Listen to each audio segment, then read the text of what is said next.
Hello everyone, welcome to HP study hub.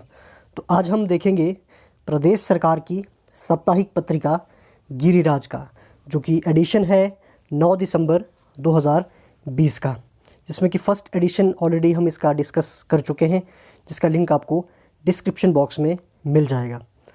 Lecture शुरू करने से पहले अगर आप हिमाचल प्रदेश के किसी भी एग्ज़ाम की तैयारी कर रहे हैं तो परीक्षा ऐप आप सभी के लिए लेके आया है एक सुनहरा मौका, जिसके थ्रू आप in exam HP JOAIT, HP cooperative bank, HP constable, HP GK और एनी अदर एग्ज़ाम की टेस्ट सीरीज़ को ज्वाइन कर सकते हैं या फिर उसको ख़रीद सकते हैं। अगर आप हमारा जो कूपन कोड स्टडी हब 50 को यूज़ करते हैं तो आपको इन टेस्ट सीरीज़ पे सीधा 50% का डिस्काउंट मिल जाएगा। तो जल्दी से इस ऐप को डाउनलोड करें, जिसका लिंक आपको डिस्क्रिप्शन बॉक्स में मिल जाएगा। अगर अभी तक आपने चैनल सब्सक्राइब नहीं किया है तो चैनल को सब्सक्राइब कर दें। तो देखते हैं आज का फर्स्ट क्वेश्चन, जिसमें पूछा है बागा चनोगी को हाल ही में उप तहसील का दर्जा दिया गया, किस विधानसभा क्षेत्र के अंतर्गत यह एरिया आता है। इसमें ऑप्शन है आनी, सिराज, धर्मपुर, डलहौजी। इसका जो राइट आंसर होगा ऑप्शन बी, सिराज विधानसभा क्षेत्र के अंतर्गत बागा चनोगी ये एरिया आता है, जिसको कि हाल ही में उप तहसील का दर्जा दिया गया था। जिसमें हाल ही में अभी मुख्यमंत्री श्री जयराम ठाकुर जी ने उप तहसील जो बागा चनोगी का लोकार्पण किया और साथ ही सिराज विधानसभा क्षेत्र में 12.52 करोड़ रुपए की लागत से विभिन्न विकासात्मक परियोजनाओं की आधारशिलाएं भी रखी। उन्होंने कहा कि अभी तक बागा चनोगी के जो लोगों को भूमि अभिलेख संबंधी या फिर अन्य कार्यों के लिए लगभग 30 किलोमीटर की दूरी तय करनी पड़ती थी, इस थुनाग जाना पड़ता था। उसी स्थिति को देखते हुए बागा चनोगी के लोगों को सुविधा प्रदान हो तो उन्हें उसी क्षेत्र में बागा चनोगी को ही उप तहसील का दर्जा दिया गया है।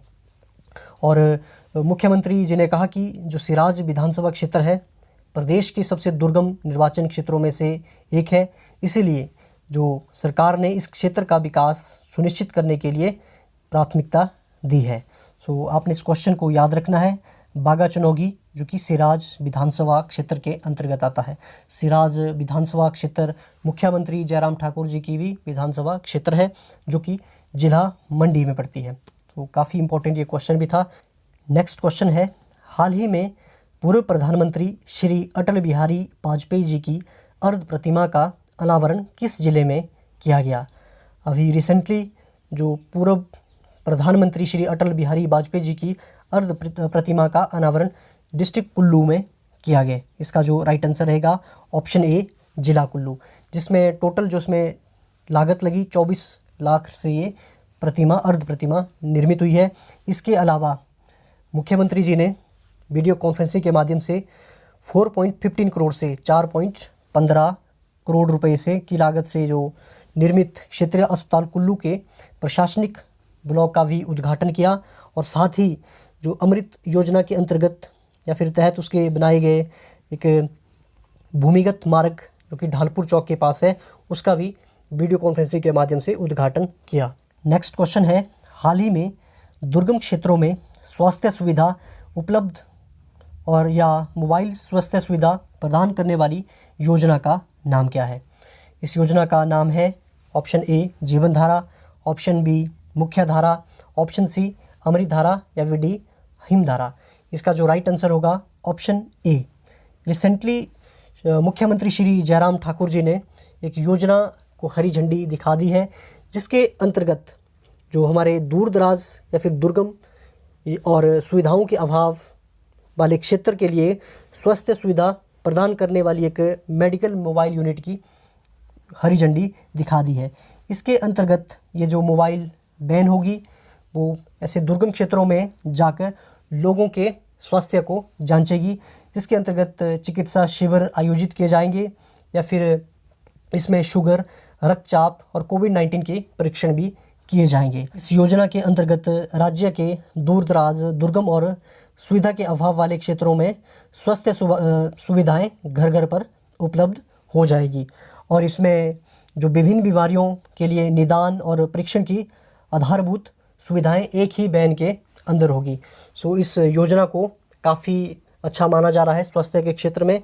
तो आपने याद रखना है, जो कि दुर्गम क्षेत्रों के लिए स्वास्थ्य सुविधा प्रदान करने वाली या फिर मोबाइल सुविधा प्रदान करने वाली योजना का नाम है जीवन धारा योजना। सो इसमें ऑप्शन ए इसका राइट रहेगा। नेक्स्ट क्वेश्चन है, मुख्यमंत्री स्टार्टअप योजना का उद्देश्य क्या है। बात करते हैं मुख्यमंत्री स्टार्टअप योजना के बारे में। इसका जो मेन उद्देश्य है, ऑप्शन ए, उद्यमिता और व्यापार में सुगमता को बढ़ावा देना। क्योंकि प्रदेश में मुख्यमंत्री स्टार्टअप योजना लागू कर दी चुकी है, जिससे कि राज्य के जो शिक्षित युवाओं को रोज़गार तलाशने की जगह रोज़गार प्रदान करने के लिए प्रेरित किया जा रहा है, जिससे कि प्रदेश में स्टार्टअप को बढ़ावा मिले और स्टेट को एक स्टार्टअप स्टेट बनाया जाए।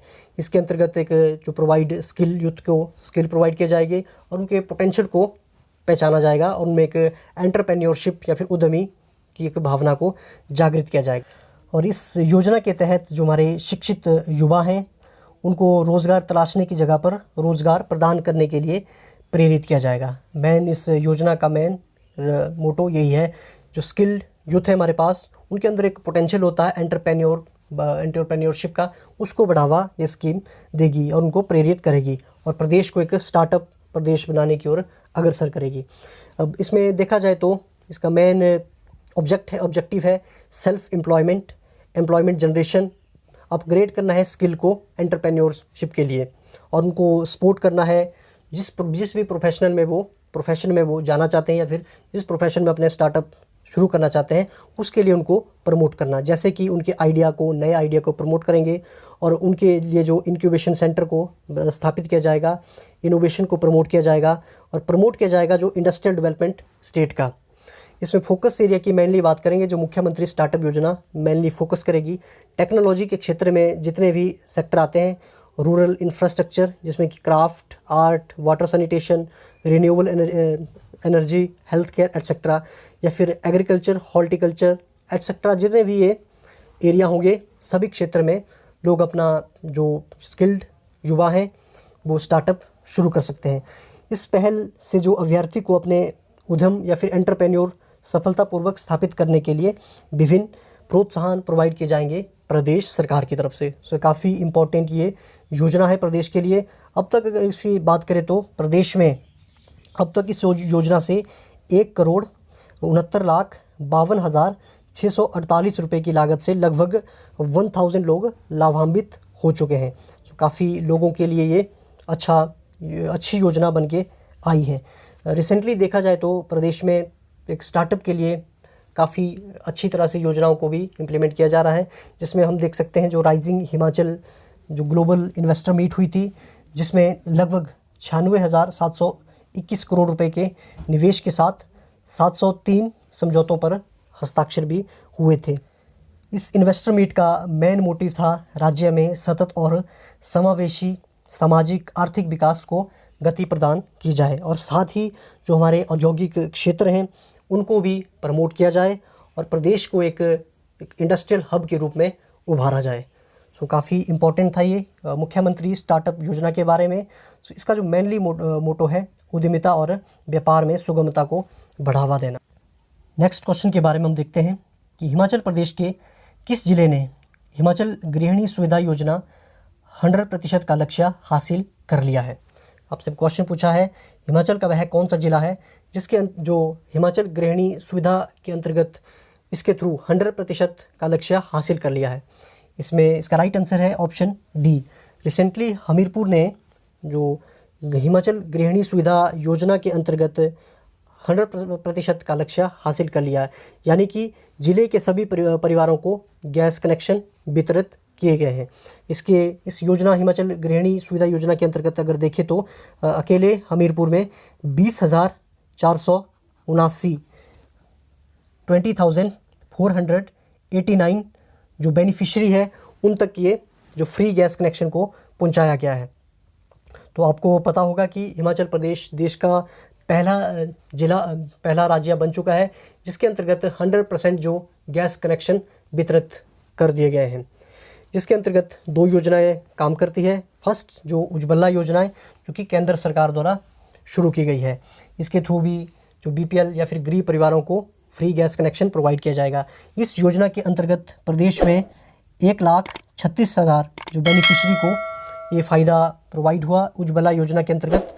बात उज्ज्वला योजना की करें जो कि 1 मई 2016 को शुरू की गई थी। दूसरी, प्रदेश सरकार ने अपनी एक राज्य की योजना को शुरू किया जिसके अंतर्गत जो बेनिफिशरी इस उज्ज्वला योजना के में नहीं आए थे या फिर उनको इस योजना में शामिल नहीं हुए थे, उनके लिए एक नई योजना शुरू की गई थी जिसका नाम था हिमाचल गृहिणी सुविधा योजना। इसके थ्रू अभी तक 2,58,178 बेनिफिशरी को फ्री गैस कनेक्शन प्रोवाइड कर चुके हैं।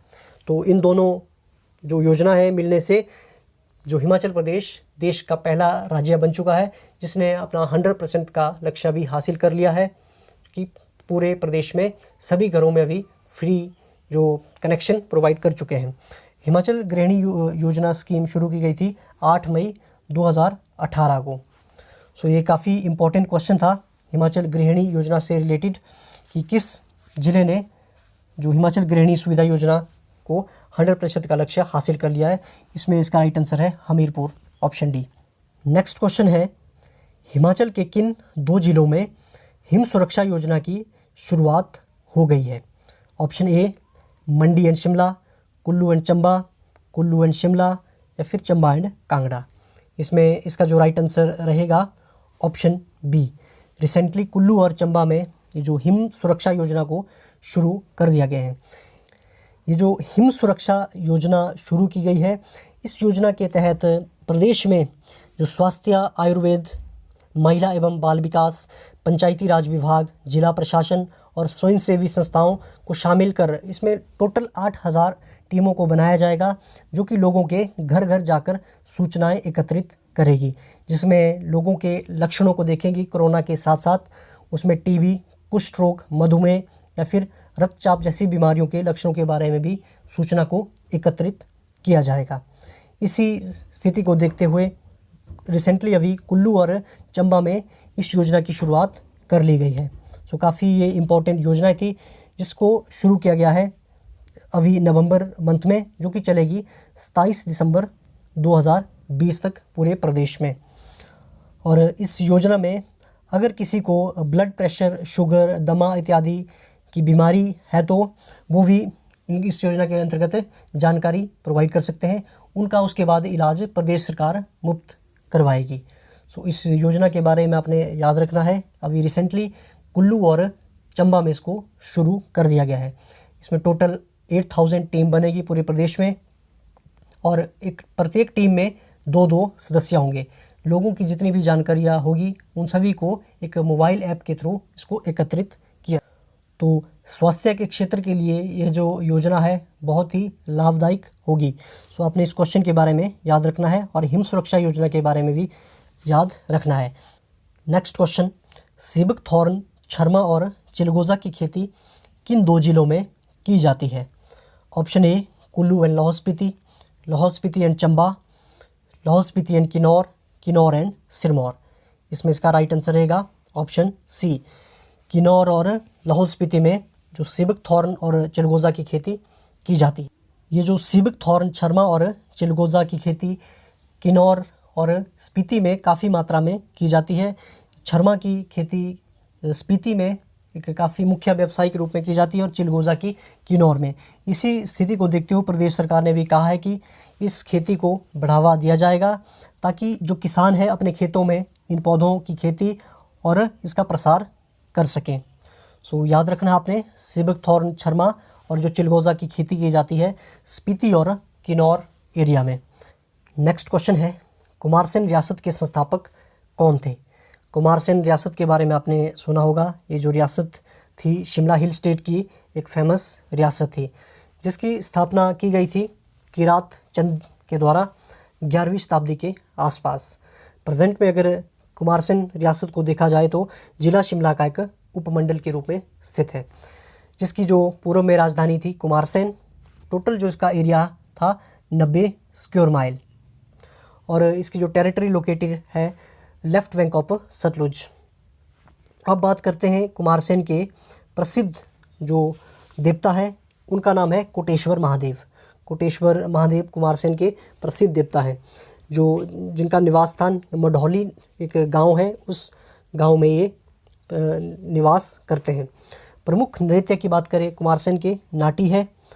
उसके बाद एक इम्पॉर्टेंट इसमें कुमारसेन से रिलेटेड है, वर्ष 2002 में लगभग 900 वर्ष बाद देवता मरीच के अद्वितीय पंचमुखी आकार के हवन कुंड को फिर से खोला गया था, जो भी एक हवन कुंड है, प्राचीनता का एक प्रमाण का प्रतीक है।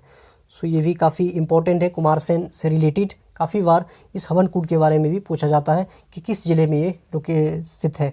तो जिला शिमला के कुमारसेन क्षेत्र में ये मरीच हवन कुंड स्थित है, जिसको कि 2002 में 900 वर्षों के बाद खोला गया था। आपसे पूछ सकते हैं कि कुमारसेन के प्रसिद्ध जो देवता हैं उनका नाम क्या है? कोटेश्वर महादेव। ये निवास करते हैं मढ़ौली गांव में। तो ये थे कुमारसेन के बारे में। नेक्स्ट क्वेश्चन है, पंचवटी योजना का संबंध है। ऑप्शन ए, ग्रामीण क्षेत्रों में पार्कों व बागों का निर्माण। ऑप्शन बी, अस्पतालों का निर्माण। ऑप्शन सी, सड़क सुविधा प्रदान करना। ऑप्शन डी, पेयजल सुविधा। इसमें जो इसका राइट आंसर रहेगा ऑप्शन ए, ग्रामीण क्षेत्रों में पार्कों व बागों का निर्माण करना। इस योजना के तहत सीनियर सिटीजनों के लिए रूरल एरिया में और एक पार्क या फिर गार्डन का निर्माण किया जाएगा सभी जो डेवलपमेंट ब्लॉक्स में।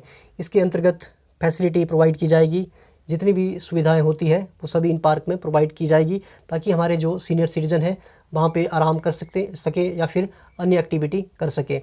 इस योजना को जो फैसिलिटेट किया जाएगा मनरेगा स्कीम के अंतर्गत रूरल डेवलपमेंट डिपार्टमेंट के द्वारा। इसका जो मेन ऑब्जेक्टिव है योजना का, अपॉर्चुनिटी प्रोवाइड करनी है हमारे जो सीनियर सिटीज़न लोग हैं टू स्पेंड देयर, जो उनका जो एक काफ़ी इम्पोर्टेंट समय को या फिर एंटरटेन कर सके इन पार्कों में। जो ये पार्क बनेंगे इनके लिए मिनिमम 1 बीघा जो ज़मीन में ये पार्क बनाए जाएंगे। और इस योजना को मनरेगा, स्वच्छ भारत मिशन, जो ग्रामीण या फिर 14th फाइनेंस मिशन के द्वारा इसको एनहेंस किया जाएगा। सो काफ़ी ये इम्पोर्टेंट है पंचवटी योजना। अभी इस गत वर्ष लगभग ऐसे ही 100 पार्क बनाने का लक्ष्य रखा गया है। तो आपने याद रखना है, पंचवटी योजना का संबंध है ग्रामीण क्षेत्रों में पार्कों व बागों का निर्माण किया जाएगा, ताकि हमारे सीनियर सिटीज़न एक अच्छा जो अपना समय व्यतीत कर सके। नेक्स्ट क्वेश्चन है कि मसरूर कांगड़ा का एकाशम मंदिर या फिर मोनोलिथिक टेम्पल किस शैली में बना गया है? मसरूर रॉकेट टेम्पल के बारे में आपने सुना होगा। आपसे पूछा है कि यह किस शैली में बनाया गया है। इसमें इसका राइट आंसर रहेगा ऑप्शन डी। ये जो मसरूर रॉकेट टेम्पल बना है नागर शैली में, ये मंदिर बनाया गया है 8th सेंचुरी के करीब। काफ़ी इम्पोर्टेंट, बार बार पेपर में पूछा जाता है। और इसको बनाया गया है कश्मीर के राजा ललित आदित्य के द्वारा। और इस मंदिर को कहा जाता है ग्रुप ऑफ 15 श्राइन। मेन जो श्राइन है इसको कहा जाता है ठाकुर द्वारा। इसमें जो इमेजेस या फिर मूर्तियाँ रखी गई है राम, लक्ष्मण और सीता की। सबसे इम्पोर्टेंट इसमें है कि ये जो मंदिर डेडिकेटेड है लॉर्ड शिवा को, और इसी मंदिर को कहा जाता है एलोरा ऑफ हिमाचल प्रदेश। काफ़ी ये इम्पोर्टेंट मसरूर रॉकेट टेम्पल है जो कि कांगड़ा में स्थित है। तो दोस्तों ये था आज का जो गिरिराज का एडिशन था 9 दिसंबर 2020 का सेशन, जिसमें हमने टॉप इम्पोर्टेंट जो क्वेश्चन थे सबको कवर किया है। होप सो कि आपको ये क्वेश्चन अच्छे लगेंगे और आपके एग्ज़ाम के लिए काफ़ी फ़ायदेमंद रहेंगे। तो जितने भी हमारी जो गिरिराज की और अभी तक हमने वीडियो अपलोड कर दी है, उन सभी का लिंक आपको डिस्क्रिप्शन बॉक्स में मिल जाएगा। वहाँ से आप इनको देख सकते हैं, क्योंकि हिमाचल प्रदेश के किसी भी एग्ज़ाम के लिए एचपी का करंट अफेयर, एचपी से आपको अवेयर रहना बहुत ज़रूरी है। अगर दोस्तों अभी तक आपने हमारा चैनल सब्सक्राइब नहीं किया है, चैनल को सब्सक्राइब करें और आप हमें अदर सोशल मीडिया हैंडल पे भी फॉलो कर सकते हैं। और इस लेक्चर की PDF फाइल आप हमारे Telegram channel HP study hub से डाउनलोड कर सकते हैं, जिसका लिंक आपको डिस्क्रिप्शन बॉक्स में मिल जाएगा। और साथ ही आप परीक्षा ऐप को भी डाउनलोड कर लें, जिसका लिंक आपको डिस्क्रिप्शन बॉक्स में मिल जाएगा, जब वहाँ पे आप अपने टेस्ट सीरीज़ से अपने नॉलेज को चेक कर सकते हैं। सो आज के लिए इतना ही, मिलते हैं नेक्स्ट लेक्चर में। तब तक के लिए सेफ रहें, स्वस्थ रहें, नमस्कार।